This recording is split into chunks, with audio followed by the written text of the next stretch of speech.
Welcome back, everybody. So today we're going to be talking about a new announcement, a new fight announcement that they made a few days ago. So Jiri Prochazka is going to be fighting Jamahal Hill for UFC 311, the co-main event. We don't have a main event yet, at least not confirmed.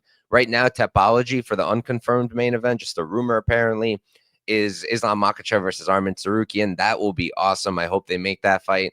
And I'm probably going to have a small bet on Arman. I think he's very live to unseat Islam, especially after seeing Islam's fight with Poirier. I think that's a live underdog. But let's talk about the actual confirmed fight that we have now. Jamahal Hill versus Jiri Prochazka makes a lot of sense. I think it's going to probably decide who one of the next challengers is for that division. I think at this point, they don't really have a choice. They're going to have to make Pereira versus Ankalaev, and then Ankalaev I think, will probably win, and he'll probably fight the winner of this fight. But I could see the UFC trying to shelf Ankalaev a little bit longer.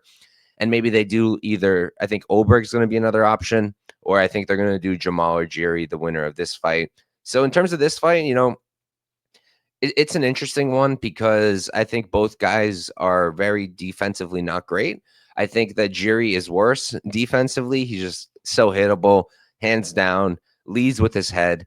And Jamahal at least has some semblance of defense. I think Jamal's the cleaner fighter. I think he's the much more technical striker. I think in terms of output, both guys will be high output, but Jamahal will throw more with the hands. He's much rangier, longer, and I think his takedown defense should hold up. Jiri's not some stud wrestler, and his takedowns worked against Alex, but Alex has no takedown defense to this day. I think that against Jamahal will stuff the takedowns. It's all really going to come down to if Jamahal can handle the chaos of Jiri. And let me check it. Is it a 5-round or no? It's a 3-round fight. I think 5 rounds would have probably favored Jiri a little bit just because he's able to create all this chaos, and then he thrives in the chaos, and his opponents kind of fall apart. But if Jamahal can handle that, if he can handle the crazy, and if he can keep Jiri from pulling him into the kind of fight that Jiri wants, where Jamahal will start to kind of, lower the guard, be a little bit less defensive, and kind of just not know what's coming next because that's Jiri's game. If he can avoid that, I think Jamahal probably wins this fight. Like I said, much cleaner striker, hits really hard in his own right, and you can trust him to be able to go 5 rounds, a hard 25 minutes, landing a ton of shots. And Jiri does slow down a little bit. I might take back my statement that 5 rounds would have favored Jiri because Jamahal has really good cardio, and he also picks up as the fight goes. So now that's a 3-rounder.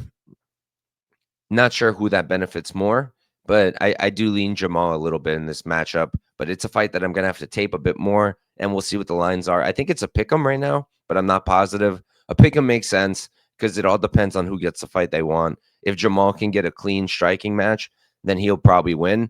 But if Jiri can cause chaos and not give Jamahal just a clean at-range striking fight, then Jiri's probably going to be able to pull it off. So I lean Jamahal, but again, it all comes down to who can kind of enforce the kind of fight that they want to have and not their opponent. So yeah, give me Jamahal Hill as an early lean, but it's a really exciting main event. And it's going to be interesting to see who wins and how they win and how that kind of affects the title picture at 205. Because the title picture is pretty clear. Obviously, everybody knows it should be Ankalaev next, but Dana is doing everything he can to protect Pereira. And I understand he's one of his biggest stars. He doesn't want him to just get out grappled. And then he has another Russian champ who's kind of boring. So I understand it.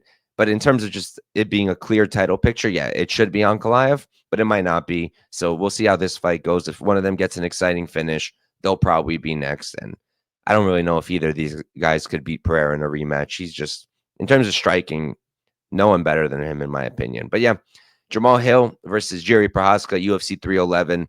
That'll be next year and should be a good one where I lean Hill ever so slightly. Thank you guys for tuning in. I'll see you next time.